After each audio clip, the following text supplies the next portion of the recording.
Radio Keralam 1476 AM. ഞാൻ RJ ജോബിയാണ്. ഇന്നത്തെ ദിവസം നമ്മൾ 78ാമത്തെ സ്വാതന്ത്ര്യ ദിനം ആഘോഷിക്കുകയാണ്.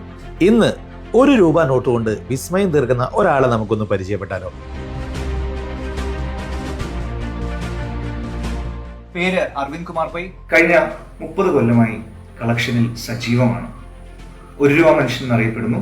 ₹1 നോട്ടിൽ സീരിയൽ നമ്പറിന്റെ പ്രാധാന്യം മനസ്സിലാക്കി അവയെ തരംതിരിച്ച് നമ്മുടെ ദേശീയ പ്രാധാന്യമുള്ള ദിനങ്ങൾ, ചരിത്ര സംഭവങ്ങൾ, സ്പോർട്സിൽ കൈവരിച്ച നേട്ടങ്ങൾ മുതലായവ ശേഖരിച്ചു വരുന്നു. അത്തരം 3000 നോട്ടുകൾ കൈവശമുണ്ട്.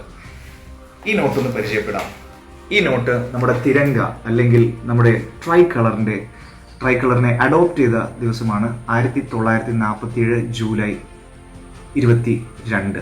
ഇവിടെ നിങ്ങൾ താഴെ നോക്കുവാണെങ്കിൽ ആ സീരിയൽ നമ്പർ ശ്രദ്ധിച്ചു കഴിഞ്ഞാൽ നിങ്ങൾക്ക് കാണാം 22 ദിവസത്തെയും 7 എന്നുള്ളത് മാസത്തെയും 47 1947 സൂചിപ്പിക്കുന്നു. അതേപോലെ തന്നെ സച്ചിൻ തെണ്ടുൽക്കർ ആദ്യമായി ചരിത്രത്തിൽ 200 റൺസ് തികച്ച ആദ്യ കളിക്കാരനായ ദിവസം വൺ ഡേ ക്രിക്കറ്റിൽ. അതേപോലെ നമ്മുടെ EMS നമ്പൂതിരിപ്പാടിന്റെ മന്ത്രിസഭ അധികാരമേറ്റ ദിവസം. അതേപോലെ ഉപ്പ് സത്യാഗ്രഹം. അതേപോലെ ഏകദേശം 3000-ഓളം നോട്ടുകൾ ശേഖരിച്ചിട്ടുണ്ട്.